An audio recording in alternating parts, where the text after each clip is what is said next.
అందరికీ praise lord అండి. ఈరోజు చెప్పబోయే విషయం ఏమిటంటే, మనము భూమి మీద బ్రతుకుతున్నాం కానీ పరలోక రాజ్యం ఉన్నది అన్న విషయం మర్చిపోతాము. చాలాసార్లు అన్ని పనులు చేసుకుంటాము. ఒక్కసారన్న దేవుడు మన కోసం ఏం చేస్తున్నాడు, అసలు పరలోక రాజ్యం ఉన్నదా అనేసి ఒకసారి మనం అనుమానిస్తూ ఉంటాం. అనుమానం అనేది చాలా చాలా భయంకరం అండి. పరలోక రాజ్యం ఉన్నదా లేదా అన్న అనుమానం, సందేహం ఎప్పుడు కూడా క్రైస్తవులకి రాకూడదు.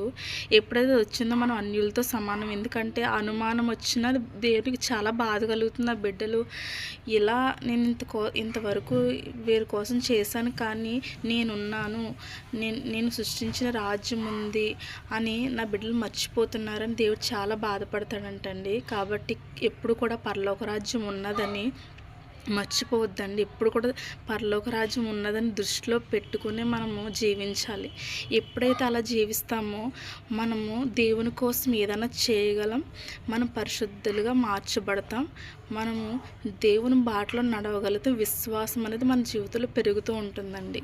కాబట్టి అందరూ కూడా ఈ వాక్యం వింటారని, ఈ వాక్యాన్ని మీరు అర్థం చేసుకుంటారని, అలాగే నేను చెప్పబోయే విషయాన్ని దయచేసి అందరూ దృష్టిలో పెట్టుకోవాలని నేను మనస్ఫూర్తిగా కోరుకుంటున్నానండి. ఎందుకు ఈ మాట చెప్తున్నానంటే, ఇలా నేను మాట్లాడడానికి కారణం ఏంటంటే, ఎందుకంటే దేవుడి కోసం ఏదో పని చేయాలి అని ఒక ఆశ నిమిత్తమే నేను రాజ్యం గురించి నేను తెలియచేస్తున్నాను.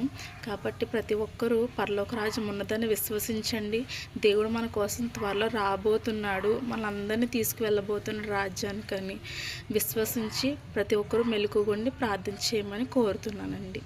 ఆమేన్, ఆమేన్, ఆమేన్. Praise lord.